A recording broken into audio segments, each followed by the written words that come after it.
know if my audio is good or not. Yeah, I got audio here. Audio here.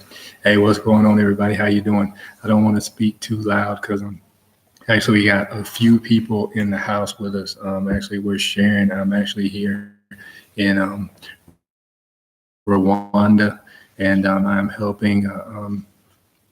Actually, we're starting a e-com business. Oh yeah, I mentioned that I'm kind of doing the Ty Lopez thing. So I'm actually live on my YouTube channel, and I am actually live on Facebook. So I got my phone on my right side, and I got my YouTube on my left side. So actually, this is my first live on YouTube. And Devin, what's going on? Pachi, what's going on? Alex, what's going on? Thanks for hopping on.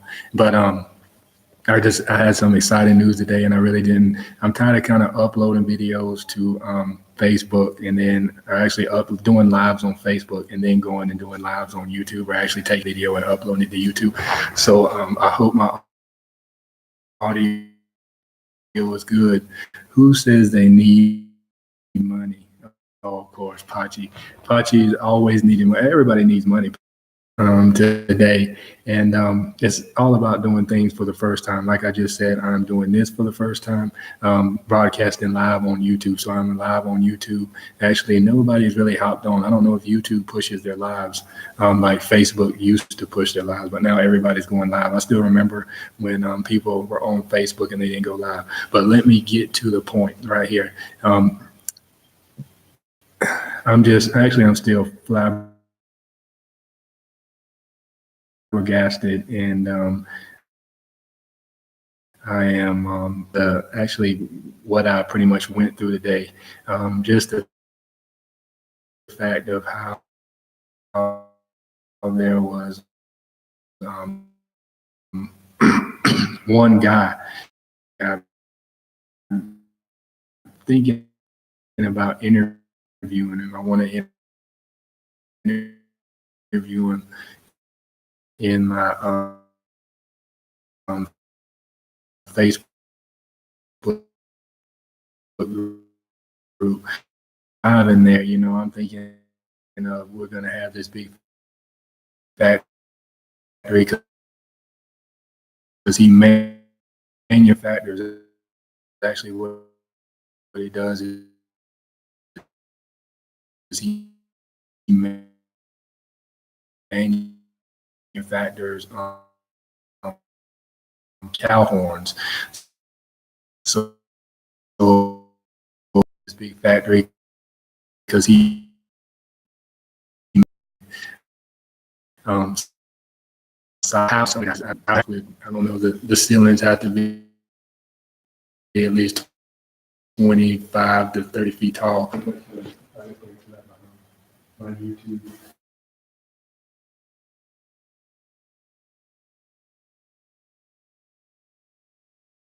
You can see the steps and stuff. This is a little kitchen with a balcony upstairs, and 8 rooms in his house.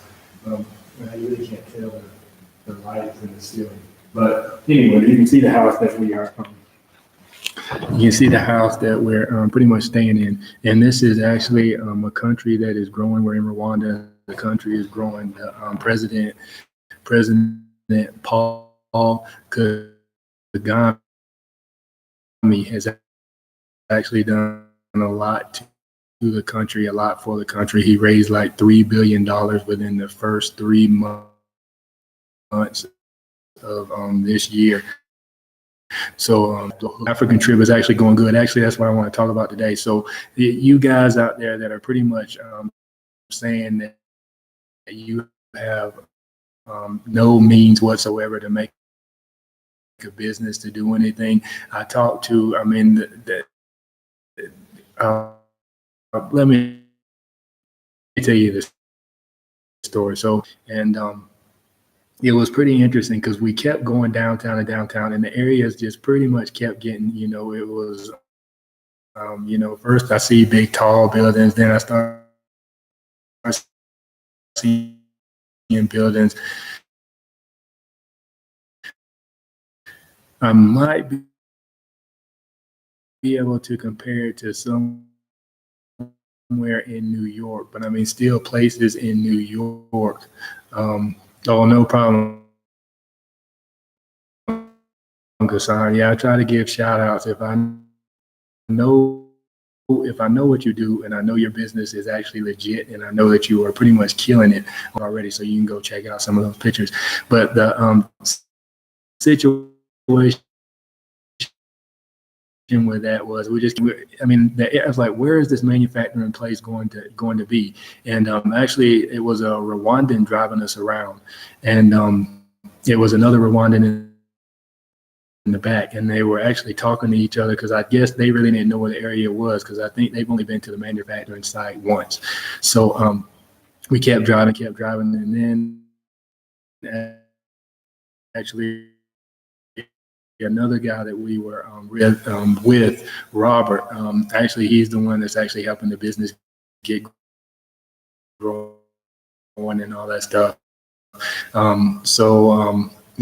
Actually, we were with him on Facebook, so English is pretty good. And actually, my page met us. I guess it was at the end of a dirt road. Ashley, how are you doing? So it was at the end of a dirt road. Thanks for hopping on. It was the end of a actually dirt road. So then we just kind of veered off, and I mean, this road is not paved, so we kept driving and driving and driving, and it was down this dirt road. But I mean, the road really wasn't, I guess, smooth or anything like that. So there was humps in the road, there were bumps in the road. It was kind of like, an off-trail road, something that you would see in a safari. Brian, what's going on? How you doing? So something that you can see in a safari. So we kept going. And then I noticed the gas tank. So I'm continuously looking at the gas tank because the gas tank is like on E and the lights on, and I'm thinking, how far are we going to go off on this dirt road and we don't have any gas? And I thought about it in the back. It was like, I wonder if we have some extra gas. And I was like, no, we couldn't have any extra gas because it's a van. So I would have smelled the extra gas. I mean, unless they were storing it. I don't know where else you could store it in a van.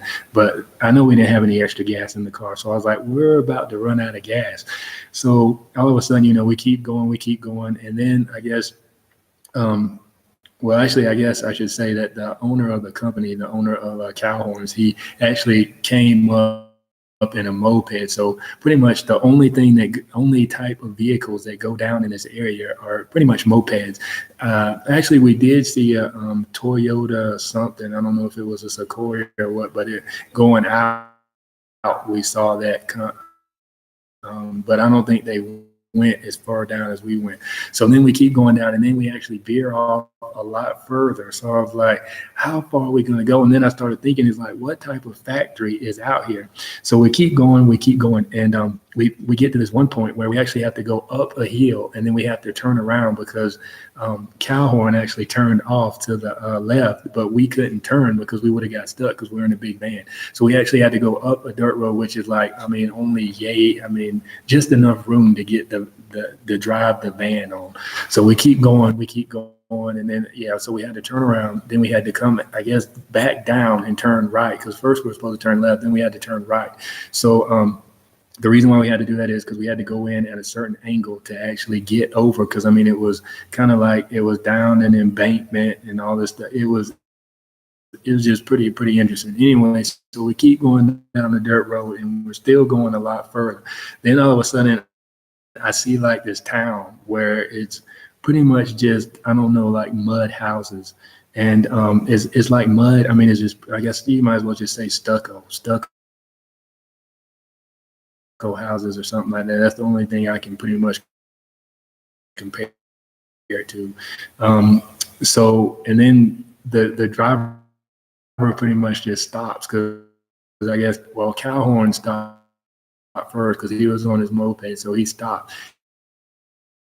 And you're kind of, flabbergasted. It was like, what's going on here? But then we got to the house, and this guy, I mean, that especially over in America, I mean, you have no reason whatsoever. If you want to start a business, you can start a business. We walked in the house. This guy had, I think it was 6 workers in there who had saws, and I guess it was like circular saws where I guess they were sanding the cow horns. Sylvia Dukes, what's going on? So they were sanding the cow horns. 6 employees sitting down in an area probably just as the house was just as big as probably this living room area, and obviously not as high because I actually had to duck. I mean, I'm a pretty tall guy. I'm like 6'3", 6'4", but I had to duck to go down in there. And I mean, there's other surrounding houses around it with people just living. I mean, I don't even know if I didn't look to see if they had any electricity running in there or not. But I mean, just the living conditions of the people in this guy is running a business. He's running a business. He's actually selling stuff. I think some of his stuff is, I don't know if it's in the airport, but it's in some of the big buildings around here. And actually, he said he sold some stuff. He sold stuff online. I keep looking at YouTube. It's kind of hard. How does Ty Lopez do this? I mean, the fact that Elijah, what's going on? I don't understand. It's like, where do you look? I mean, I only have 2 cameras. He has like 5 or 6 cameras where he's broadcasting from Twitter, and he's on Facebook, and he's on YouTube, and he's on Instagram. It's like, where do you look? But I guess if you have your cameras out more, I don't know. It says, damn, sawing in an enclosed place. Yeah, well, obviously, yeah. So I guess they did have electricity. That's true. At least to that house, they had electricity. But I don't know if the surrounding houses had electricity. Yeah, Christina. Yeah, they were actually sawing. This has been a bunch of sawdust. Yeah, that was exactly it too. Because the workers actually had masks on, and then they actually stopped when we got there, but you could still see that they were working because the dust was actually still stirring around and stuff like that. So that was very, very interesting. And I mean, just the fact that he's running a business, and actually I ended up purchasing because I think he has 2 stores, because we actually went to the store when we came out. And we were done there with him because we stayed maybe about 50, probably about 30 minutes or so. And we were talking to him. And I mean, the aspect, it says, I want to start a business like that. Okay, Pachi, then start it. There's no excuse, Pachi, because I mean, I know that you're working now, and this guy, I mean, you don't have to start. Kind of like the same thing I told you, because I know that you've been watching me for a while, and we used to work together as well. So I know that I guess it was sometime when you were talking about doing live videos. So pretty much you just start small. I mean, you start doing stuff, just start small. So just get your phone, do a video without anybody watching you, anything like that. But yeah, so I mean, you don't have to buy. Obviously, he didn't buy all that equipment, I don't think, at one time. I mean, he probably just started small. He bought maybe one circular saw. Then he started making some sales. But see, the thing is, people, once they start making money in business, they'll take their the money that they make in business, and they'll start spending it on frivolous things that don't matter. If you're going to start a business, especially starting a business, you need to actually take the money that you are making and the money that your profits and everything, and you need to reinvest it back in the business. For one, you can save taxes by doing that. You save on your taxes, you won't get taxed as much. And then for 2, you actually have more profit where you can put into your business. So we're in the middle of nowhere, and this guy actually started a business. And I guess what happened was, somehow my business partner found him, and I guess I don't know how he was introduced to him or anything like that. I need to ask him as far as all of that stuff, because there's a story within a story. But anyway, obviously my business partner caught his attention, because my business partner is actually elevated rates, sold off several multi-million-dollar companies, and he does e-commerce. He does digital products. He sells digital products, and he also sells, I guess, e-com products, physical products. So obviously he pretty much sees. I mean, this guy, actually go to his. I want you guys to actually like his Facebook page. It's called Cow Horns. The guy is very humble. I mean, he's smiling. He likes it. I mean, that's the thing. I mean, the thing is, especially with some of the Rwandan people that I'm actually seeing here, we take a lot of things for granted in America. I mean, obviously, there's, I guess, some situations, I guess, going on with the house now, as far as, I guess, insects and stuff coming in and all kind of stuff like that. But in America, I mean, obviously, obviously I don't want all that stuff in my house, insects, nothing like that. But the thing is, the situation is, these people over here is like, they're living in a luxury. For them to even come into a house where we're in, even just to step foot, even we got a gate that actually surrounds this house. Even for them to step foot in the gate, it would probably more than likely be a luxury if they could actually just sleep outside, about, oh yeah, we need to get this stuff. I mean, it's just interesting how we as Americans are just pretty much privileged and spoiled. And not to say, that not to how can I put it? There's a lot of things that are more important than, I guess, uh, not being able to buy lipstick, or, not being able to, go and, even just go to McDonald's and buy, just wake up at sunrise, actually even before sunrise, and they actually start their day. Because actually, I guess we're somewhat, I guess, in a Muslim area, so you can actually hear Muslims and stuff praying. So I know a lot of these people actually have jobs, they work because the bus stop is actually right down the street. So not only do they get up early, but then they have to walk, I don't know how far, to the bus stop, probably at least a mile or so, walk to the bus stop.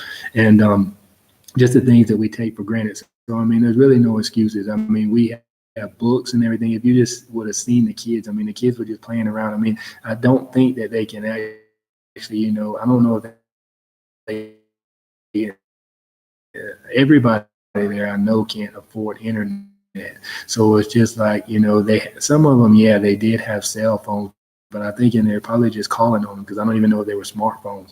And I mean, it's just the fact that this guy, pretty much started from nothing. Because I mean, obviously that's pretty much his home. That's where he lives at. That's where he is. And it made me think, as far as, some of the things that I'm complaining about is like, well, I need this software and I need that software. And it's like, I mean, yeah, obviously, yeah, I know there's going to be some naysayers on here that actually say, well, you got to have fun, you got to have capital.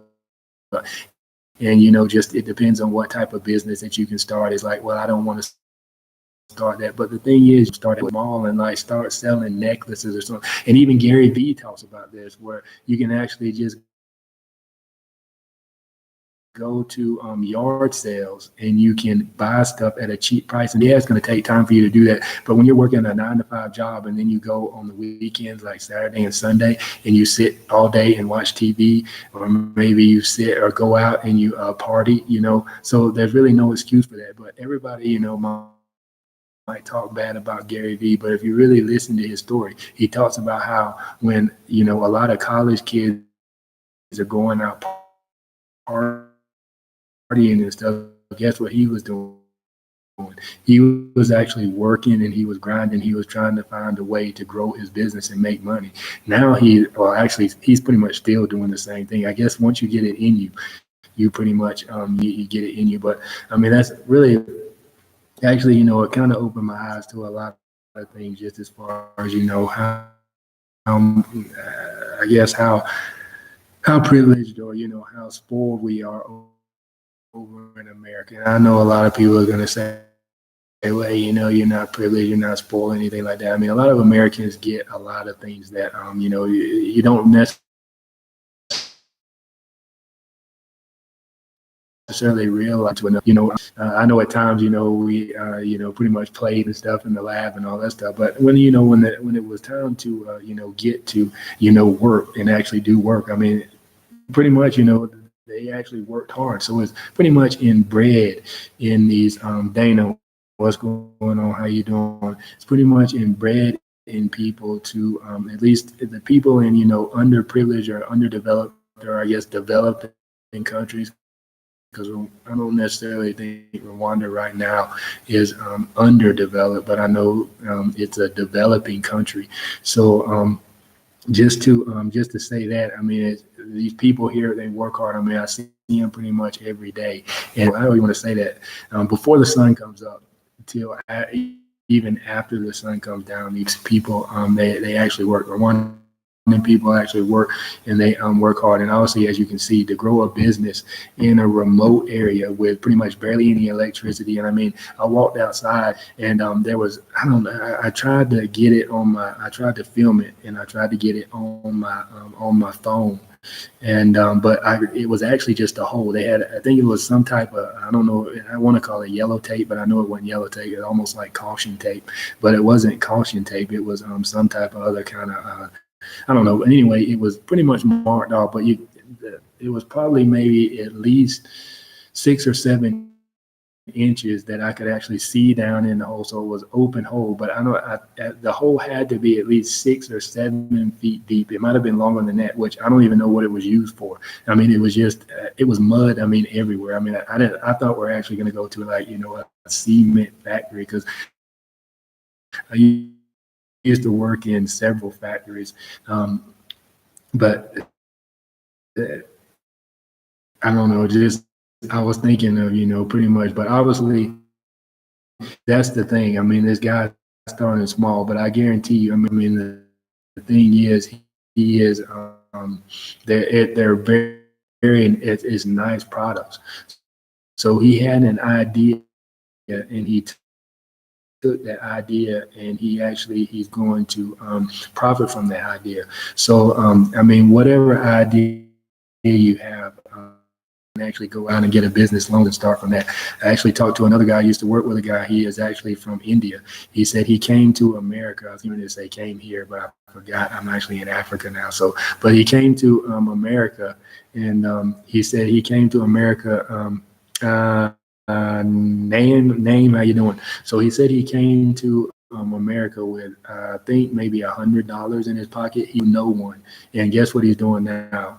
He actually opened up a gas station. He started a gas station. He said the way that he did that was he actually got a loan. He got a business loan. So he actually a foreigner. Then some people make excuses and say, well, in America, they actually have loans that and well, they got this and you got that and they got this. Well, this person has that, this person has it. Look, I just gave you a story and I gave you an example of somebody who doesn't really even have a leg. Pretty much the mall that they so because I mean, like I said, it probably took us maybe at least, and I don't want to exaggerate. So I'm saying at least, even if we didn't stop and have to turn it to actually I'll say 20 to 25 minutes to actually just to get back to where they were at in that location. So if somebody had to walk up there, I mean, in all that mud, and actually it was raining, they're actually Rwanda is actually in the middle of I guess their rainy season or whatever they call it now. So it was raining, so it was wet, and just the fact is, all you have to do, to leave your house or to leave the area where you're at is call Uber, which actually they're supposed to, the Volkswagen actually is building a company over here. And I guess actually they have a manufacturing plant, and they're actually trying to do something like Uber. But anyway, but more than likely, I guarantee you they're not going to come out there. I don't even know if there were addresses or anything out there. I don't know, I guess a local medicine doctor or whatever, because I'm pretty sure, I don't think an ambulance or anything like that could get back there. And even if it could get back there, it'd take them a while to get in there and then to get them out. And if there was an emergency, I mean, I don't know what would happen. I mean, pretty much, I guess if you're just sick or if you're down and out, then you're pretty much just sick and down and out. You have to, I guess, just get local herbs. And what they do is, I mean, just the fact of how they just utilize everything that's around them. We waste a lot of stuff in America, a lot of space, a lot of land, and all that stuff. Pretty much everywhere you go, we just picked, I guess it was plantains or bananas right out in the front of our house. If you do that in America, you're on somebody's property and you're going to get in trouble. I mean, yeah, I'm not saying go steal, from your neighbor, go steal fruit and vegetables and stuff from your neighbor, because obviously, they pretty much shun the pond. But I mean, I think what the government has done here is they're actually utilizing the land. They have corn, they have cassava, they have, thanks Arnold for telling me that on my other live, they actually have and what we're looking at today, corn, cassava, what else? Oh, beans. We saw beans. So they're utilizing everything they have. And obviously, yeah, they have cows. I mean, I had some of the freshest food for pretty much, I won't say that, well, for an inexpensive price. If I pretty much some of the food that I've eaten, because it's fresh. It's pretty much, I guess there's a restaurant in downtown Greenville, where I'm from, South Carolina. They actually have a restaurant called, obviously everything in America is about profit. But yeah, so I mean, you guys that actually want to start a business, yeah, I mean, you really have no excuse now, especially, I mean, the amount of money that you're making. I mean, even somebody in McDonald's is, in America working in McDonald's is more than likely making probably twice or three times as much per month than just a normal worker in. Now, not to say somebody that's playing around in McDonald's working 20 hours a week, but if you're working like 40 hours a week in McDonald's, you're actually, you could pretty much live in luxury over here in Rwanda. And that's just a thought for you guys. And obviously, yeah, things are more expensive and more in America, yeah. But I mean, still doing things online. I mean, you have a voice right here online. I have a voice. Actually, I don't know what's going on with this YouTube. I don't know if YouTube going on. That's kind of what I was. I guess you can pretty much service-based business. Actually, we service other businesses. So I do digital marketing. So I don't know exactly what type of service-based business. Kirsten, how you doing? Yeah, I don't know exactly what type of service type business, but what I've seen as far as everything online is, any business period actually needs leads. We were actually talking about that today too.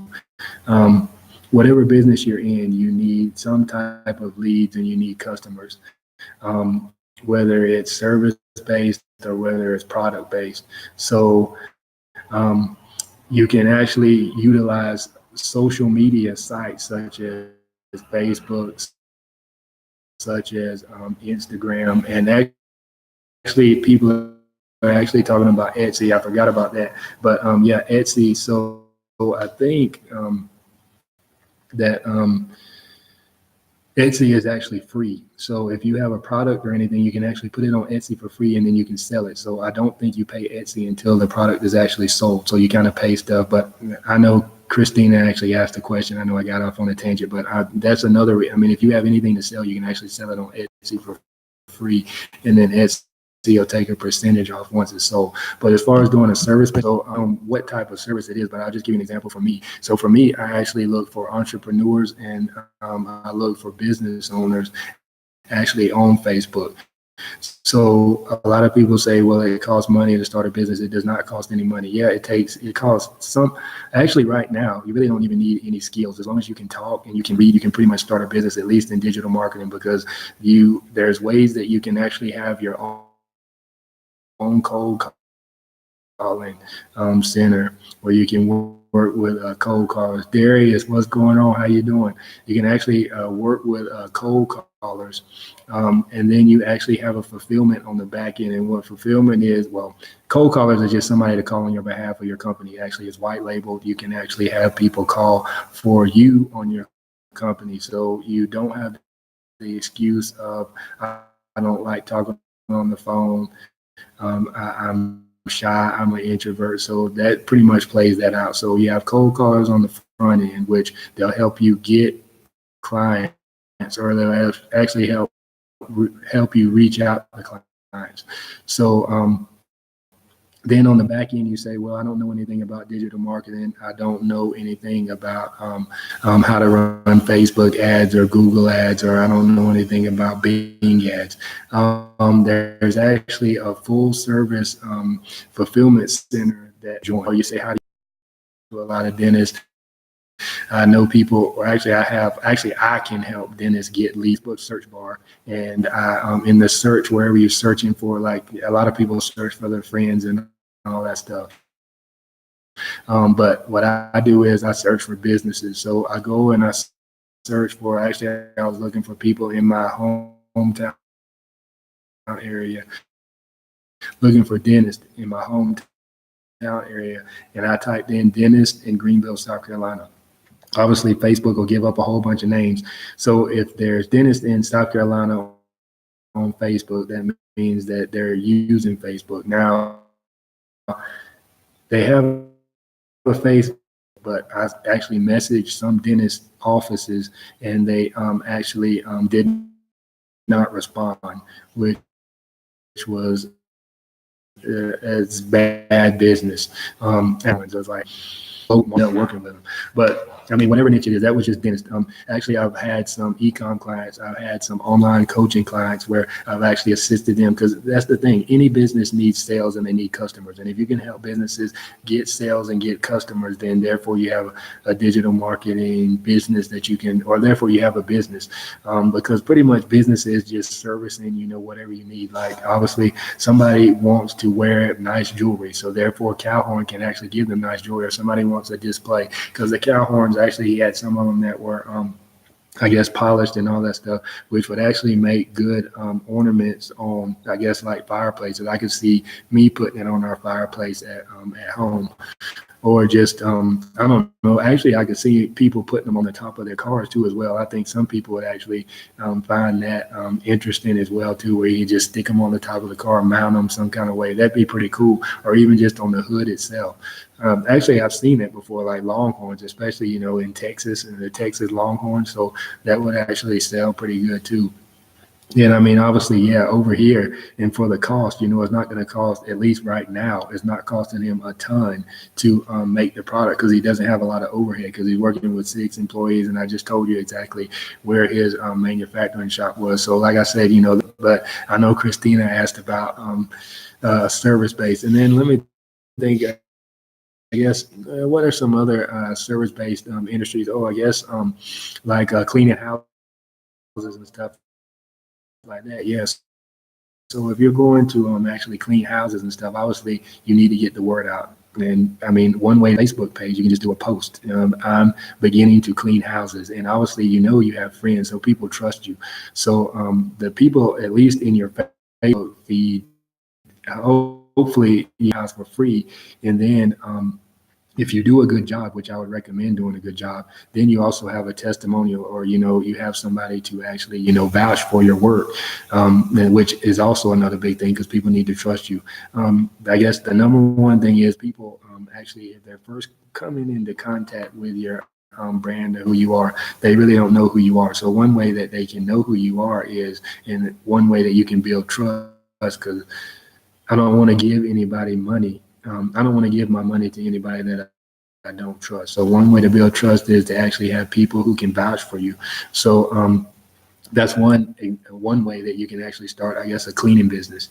I don't know. Oh yeah, over here in Rwanda, I guess there's a business that actually they have. My business partner told me about this. Apparently, they have, I guess, sand that actually, because there's a lot of dirt, especially in some places, and they have actually a company that Cristano, how you doing, man? Good. Yes, I've been talking for a while, almost 40 minutes now. I need to get off. I got some other stuff to do. But yeah, so actually there's a business over here in Rwanda that actually comes into houses, and they actually clean the sand and the dirt out of houses. So there's, pretty much a service-based business within itself. Actually, I keep naming and stuff, but I mean, obviously think of a service-based business that actually is not in America. If you see something that needs to be done, actually here is an idea, which Ty Lopez does this from time to time. He actually throws out business ideas where you can take it and do whatever you want to with it. I know because when you go to a new area, you obviously see stuff that normal people in the area don't see, because you're just, you're pretty much, you're just doing stuff pretty much constantly, just in the rut, in the grut, just doing things day to day. So things just look constant to you. So you kind of need to, see different things in a different light. So I went to California for the first time last year, and I noticed, and even in Miami too, they actually have scooters and stuff that go around. Actually, you can go to, I guess, there's companies that actually rent scooters out where you can, I guess, tour the city on scooters. But you notice that sometimes they're battery operated. So sometimes the scooters are laying around the city. So this is a business idea. If you guys know anything about business, want to take it, here's an idea for you, Christina, which you can obviously you can do this. I don't care who uses it or whatever. Obviously, competition is good for the marketplace. So I can still develop it even if I want to. But I thought about this. It's like, why doesn't somebody just have like I guess a portable station somewhere, a recharging station, like I guess with cars and stuff. Why don't you just have one of those for a scooter? Because scooters are laying all around.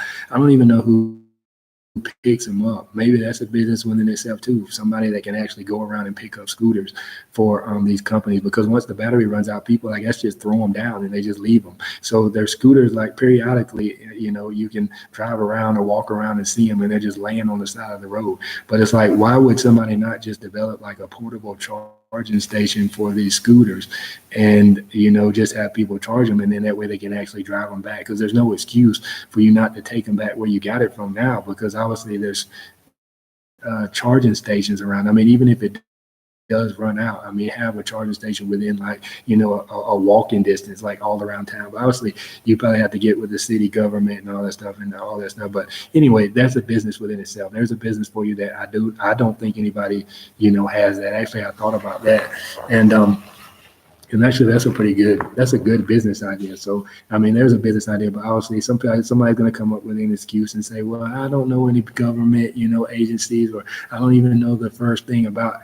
You can learn. I mean, you got Google. I mean, you can Google. Some people say, Google is God. So Google knows it all. But obviously, I don't think Google's God, but some people, that's just a saying. So don't shoot me, don't shout me down. I mean, that's just something, but yeah, so obviously you can just get on Google and figure out all this stuff. You got a library. I don't have access to, the internet. I don't make enough money to, provide an internet plan. You have a library. Everybody has a library. At least if you're living in America, you got a library somewhere in your county, in your town. I don't, my license is actually, out of state. There's people that, I mean, if you really want to do something, you're actually going to do it. That's what my wife taught me. She said, if you really want to do something, you're going to find a way, and you're going to find a how to do it. So I just want to get on here, give you guys some encouragement to just let whatever your goals and your dreams are, especially, because for me, my goal and my dream was not to work a 9-to-5 job the rest of my life. I was actually seeing my family. I miss seeing my family every day. I spent a lot of time in growing other people's businesses and growing other people's companies, and I wasn't actually, I mean, my family was pretty much dying. So my business, the business that I was going to, which I didn't even see any profit from the business, I mean, other than a paycheck every week, but the business was actually, I was providing life to the business, but the life to my family was actually being sucked away. So I wasn't seeing my kids, I wasn't seeing my wife, and the thing that I didn't want to go through. I mean, my dad worked pretty much every day of his life. I mean, he didn't work pretty much every day, but I mean, my dad was a hard worker. He really wasn't, at home much, because he was pretty much working. He was doing things that, providing for his family. And I said, I don't want to do that. Don't want to live that way. I want to be at home with my wife and my kids. And actually, even when early on in our marriage, Randy, what's going on? How you doing? Early on in our marriage, I said that I want to actually have my wife at home. Thanks, Mike. Great to see you. You're doing well. Enjoy Rwanda. Thanks so much, Christine. Great to see you as well. And take care. And I know you were asking about that service-based business. Do what you can to start it. If you really want to start it, do what you can to start it. Go research, figure out. I think anybody can pretty much do it in any country, because pretty much even you can't even use the excuse that I live in a third world country, because the guy here, I mean, Calhoun, he pretty much eliminated that as well.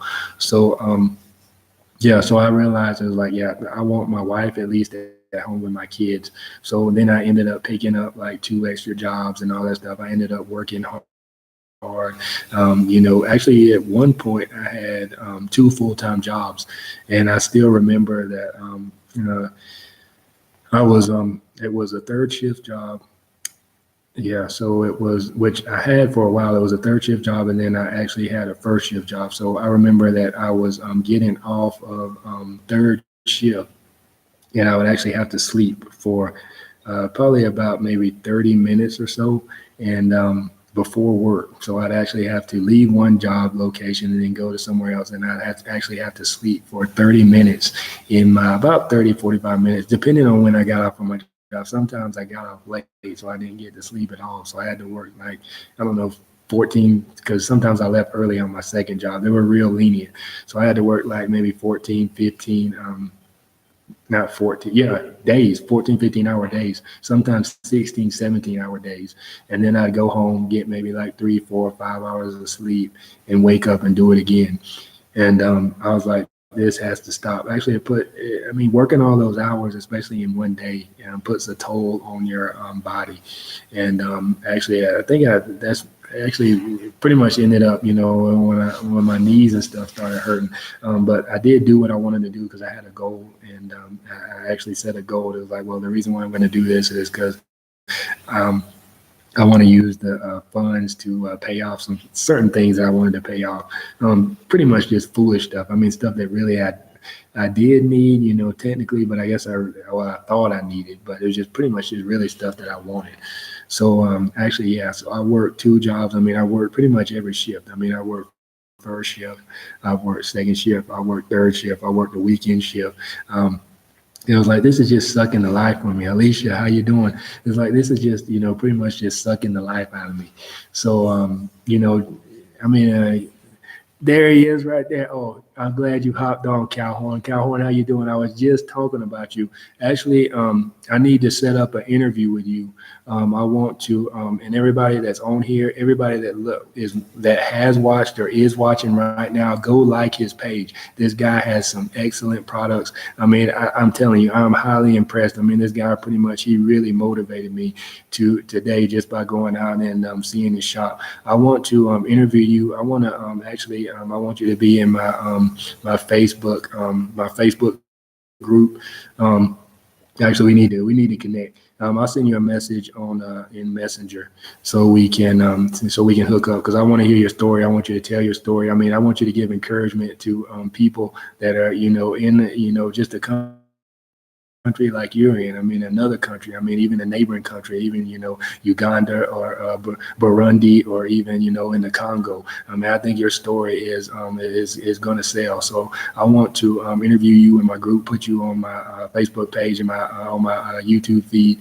And I don't know if you know Wada Maya or not, but actually I'm supposed to meet with him. I want to maybe we can connect. All of us can connect some kind of way. Yeah, actually, yeah. I ended up I talked to I don't want to solely make this conversation to Calhoun, but actually I reached out to him, and I'm supposed to connect with him. I don't know if you know or not, but actually he's supposed to come back to Wada Maya, that's his name. I don't know why I always mess it up, but yeah, he's supposed to come back to Rwanda, I think. I don't know if you guys know each other. So yeah, the more exposure, the better. So I'm gonna email you. But yeah, this is like I said, I didn't want to have to go to a 9-to-5 job each and every day, all of my life and all that stuff. So I decided to actually, start my own business, and I pretty much just quit one day. Then everything, once I put in my resignation letter, everything just pretty much started to open up. And I didn't necessarily want to go off on this tangent tonight, but that's the thing. If you have a goal and you really want to do it, you need to pursue your dreams, and you need to go after it. So thank you, Calhoun, for letting us come out there today. You gave me motivation actually for this live, and just motivation in general. You are an encouragement to me, and I want to get your story told. You want people to see your story. That way you can be an encouragement to a lot of other people too, because you pretty much just killed every excuse in the book. As far as how you can if you want to start a business, you can start a business, just because, nobody can make any excuses now as to why they cannot start a business, especially just having all the amenities and the things that are around them. You utilize what you have. You took an example of that, where you pretty much just utilize what you had. You use the tools that were around you, and then you formulated something to actually make other tools. And that's the thing. That's why I say this guy's a true entrepreneur. I don't know if you go look at my page or not, but that's what entrepreneurs do. Yes, some people say, yeah, you can be born an entrepreneur. You say, pretty much, but you can also learn tactics and steps that will allow you to become, an entrepreneur. It's just pretty much, I do believe some people are actually born true entrepreneurs, where, it's born. But some of the entrepreneur tactics and skills can be taught. Actually, all of them can be taught, because it's still, just because you're born with a skill and a gift. Michael Jordan, LeBron James, and I'm naming golf player, Tiger woods. They were born with, certain skills, and I know a lot of people like, I guess, Saga. So what's his name? Messier, and then even I know some of the old hockey players, Wayne Gretzky, and I guess what's the other guy's name? Mario Lemieux. So yeah, some of these guys, yeah, are born with, obviously, yeah, some of them are tall and all that stuff, and then they have special abilities. They have, greater lung capacities, but still, even if you're born with a skill and you're born with a gift, you still got to develop it. So you got to practice. Kobe Bryant practice. I'm naming basketball players because that's my sport. Much they practice. So whatever the skill you have, I wanted to hop on, give you some encouragement, and Calhoun, anybody that's watching this now, watching it afterwards, whatever, just go like his page. I mean, I'm telling you, at least go look at his page. That way you can see his products.